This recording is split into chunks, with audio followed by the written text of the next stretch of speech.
రాజులు మొదటి గ్రంథం 6వ అధ్యాయం 4వ వచనం. అతడు మందిరమునకు విచిత్రమైన పనితో చేయబడిన అల్లిక కిటికీలను చేయించెను. స్తోత్రం దేవా, సర్వోన్నత సర్వాధికారి.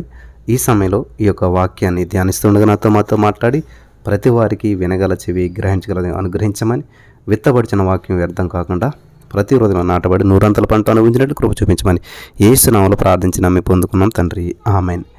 జాగ్రత్తగా గమనించినట్లయితే మందిరానికంట విచిత్రమైన పనితో చేయబడినటువంటి అల్లిక కిటికీలను చేయించనంట.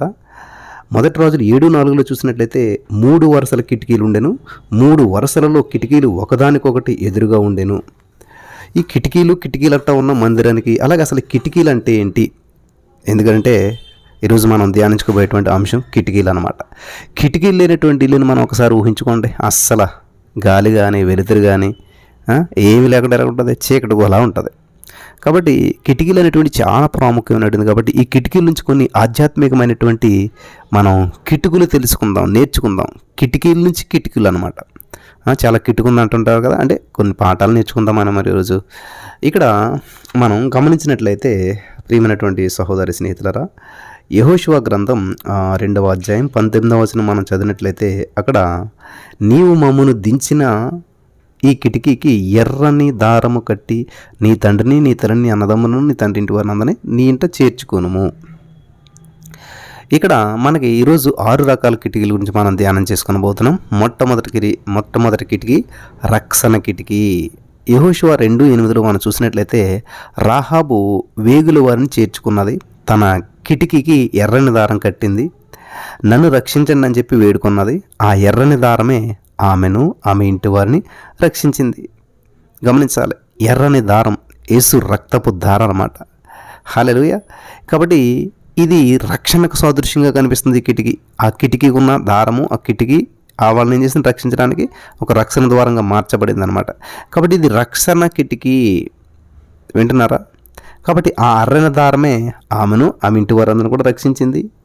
మరి ఈనాడు నీవు యేసు రక్తపు ధార క్రిందకు వచ్చావా? ఏసే రక్తం క్రిందకు వచ్చావా?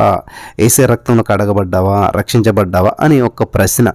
జవాబు మరి ఎవరికి వారికి చెప్పుకోవాల్సిందిగా మరి పరిశుద్ధాత్మ దేవుడు తెలియజేస్తూ ఉన్నాడు. కాబట్టి ఈ రక్షణ కిటికీలోనికి, ఈ రక్షణ ధార కిందకి మీరు వచ్చినట్లయితే ధన్యులు, లేనట్లయితే ఇది అవకాశం. నెక్స్ట్ 2వ కిటికీ మనం చూసినట్లయితే నిద్ర కిటికీ. అదేంటి, నిద్ర కూడా కిటికీ ఉంటుందా? నూతన నిబంధనలో మనం చూసినట్లయితే అపోస్తల కార్యములు 20వ అధ్యాయం 9వ వచనం చదివినట్లయితే అప్పుడు ఐతుకు అను ఒక యవనస్తుడు కిటికీలో కూర్చుంటి గాఢ నిద్రపోయి పౌలు చాలాసేపు ప్రసంగించుచుండగా నిద్రాభారం వలన జోగి 3వ అంతస్తు నుంచి కింద పడి చనిపోయిన వాడే ఎత్తబడెను. గమనించాలి ప్రియులారా, ఐతుకు అనేటువంటి యువకుడు గొప్ప ప్రసంగికుడైనటువంటి మరి పౌలు గారి ప్రసంగం వింటూ కిటికీలో నుంచి ఆ కిటికీలో కూర్చుని నిద్రపోయాడు. అంతే, ఆ నిద్ర మరణ నిద్రలోకి నెట్టేసింది. కాబట్టి ఆసక్తితో వాక్యం వినాలి కానీ ఆవులిస్తూ దిక్కులు చూస్తూ వాక్యం వినొద్దు. వింటున్నారా? కాబట్టి ఈ నిద్ర కిటికీలో ఉన్నటువంటి వారి జీవితం చూసారా, నిద్ర ఎక్కడికి లేపిందంటే మరి ఆ మరణ నిద్రలోకి తీసుకెళ్ళిపోయిందనమాట. ఆ నిద్ర జాగ్రత్తగా వినాలి వాక్యం. కాబట్టి నెంబర్ 1 రక్షణ కిటికీ, 2వది నిద్ర కిటికీ. 3వదిగా మనం గమనించినట్లయితే ప్రియులారా, ఇర్మియా గ్రంథం 9వ అధ్యాయం 21వ వచనంలో మనం చదువుకున్నట్లయితే అక్కడ మరణపు కిటికీ గురించి మనం చూస్తూ ఉన్నాం. మరణపు కిటికీలు ఇర్మియా 9:21లో వీధులలో పసిపిల్లలు లేకుండాను రాజమార్గములో యవనులు లేకుండాను వారిని నాశనము చేయుటకై మరణము మన కిటికీలను ఎక్కుచున్నది, మన నగరాలలో ప్రవేశించున్నది. చూడ, మరణము కిటికీలు ఎక్కు కూర్చుంటున్నదంట. ప్రజల పాపం చేయటం వల్ల వారి యొక్క కిటికీలను మరణం తాకింది, ఇంట్లోకి ఎక్కింది, అమాంతంగా దూకింది. మనల్ని, మన పిల్లల్ని ఆత్మీయంగా చంపేసేటువంటి డిస్వైర్లు మరి కిటికీలో నుంచే కదా మనకు వచ్చేటువంటిది. కాబట్టి ఇదే వింటున్నారు కదా, అందరికీ అర్థమైంది కదా, అది మరణపు కిటికీ అంటేనే. నెంబర్ 1 రక్షణ కిటికీ, నెంబర్ 2 నిద్ర కిటికీ, నెంబర్ 3 మరణపు కిటికీ. హల్లెలూయా. అలాగే సామెతల గ్రంథం 7వ అధ్యాయం 6వ వచనం మనం చదివినట్లయితే నా ఇంటి కిటికీలో నుండి, నా అల్లిక కిటికీలో నుండి నేను పారజూడగా జ్ఞానము లేని వారి మధ్యను. ఇది సామెతల గ్రంథం 7వ అధ్యాయం 6వ వచనం ప్రకారం మనం చూసినట్లయితే అల్లిక కిటికీ. ఏం కిటికీ అంటే అల్లిక కిటికీ. ఒక బుద్ధి లేని పడుచువాడు పాపం చేయడానికి అక్కడక్కడే తచ్చాడుతున్నాడు. ఈ సీన్ ఎక్కడి నుంచి కనిపించిందంటండి? అల్లిక కిటికీలో నుంచి. ఇటువంటి అల్లిక కిటికీలోంచి అటువంటి బుద్ధి లేని పడుచువారిని చూసి వారి కొరకు మనం ప్రార్థించాలంటండి. గమనించాలి నా ప్రియమైనటువంటి వారులారా. కాబట్టి ఇది అల్లిక కిటికీ. నెక్స్ట్ మనం చూసినట్లయితే తప్పించే కిటికీ.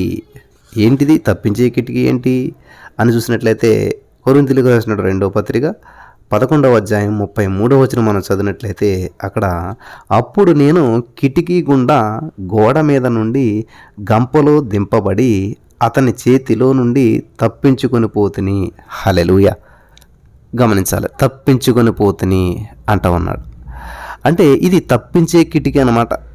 కాబట్టి పౌలు కిటికీ గుండా గోడ మీద నుంచి గంపలో దింపబడి ఆనాటి రాజు క్రింద ఉన్నటువంటి అధిపతి నుండి తప్పించుకున్నాడు. మన తోటి సోదరులు కపట మనుషుల ద్వారా ఆపదల్లో చిక్కుకుంటే మనం వివేకంతో వారిని ఏం చేయాలంటే తప్పించాలన్నమాట. దేవునికి స్తోత్రం కలుగును గాక.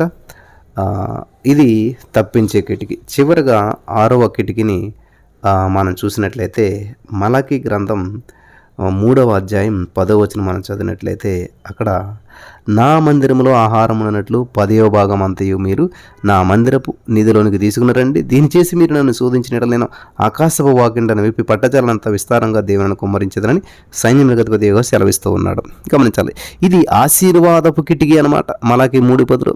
ఇది దేవుడు తెరిచే కిటికీ. ఎవరైతే తమ ఆదాయంలో 10వ వంతు భాగం దేవునికి అర్పిస్తారో, మరి ఆకాశపు వాకిండ్లు అంటే కిటికీలు అనమాట. ఈ యొక్క ఆకాశపు కిటికీలను తెరిచి పట్టజాలనంత విస్తారమైనటువంటి దేవుని కుమ్మరిస్తాను అని చెప్పి పరిశుద్ధాత్మ దేవుడు బైబిల్ గ్రంథం రాయించి పెట్టాడు. వింటున్నారు ప్రియులారా? ఈ విధంగా అనేక రకాలైనటువంటి కిటికీలు బైబిల్ గ్రంథంలో ఉన్నాయి. మీరు జాగ్రత్తగా గమనించినట్లయితే నెంబర్ 1 రక్షణ కిటికీ, నెంబర్ 2 నిద్ర కిటికీ, 3వది మరణపు కిటికీ, 4వది అల్లిక కిటికీ, 6వది తప్పించే కిటికీ, 5వది తప్పించే కిటికీ, 6వది ఆశీర్వాదపు కిటికీ. హల్లెలూయా. మరి బైబిల్లో మరి మంచి అర్థంతో కూడినటువంటి కిటికీలు ఉన్నాయి, అలాగే చెడు అర్థాలతో కూడినటువంటి కిటికీలు ఉన్నాయి. మరి ఇది విన్నటువంటి ఈ వర్తమానం విన్నటువంటి మీరు ఏ కిటికీ అనుభవం కలిగి ఉన్నారో, ఎటువంటి కిటికీ అనుభవం కలిగి ఉన్నారో పరిశీలన చేసుకొని మరి మంచి అర్థం కలిగినటువంటి కిటికీల క్రిందకు వచ్చినట్లయితే, ఆశీర్వాదపు కిటికీ కిందకు వచ్చినట్లయితే ఆశీర్వదించబడతాం. అటువంటి భాగ్యం ఈ మాటలు వినిచిన వరకు పరిశుద్ధాత్మ దేవుడు అనుగ్రహించి నడిపించి బలపరచును గాక. ఆమేన్.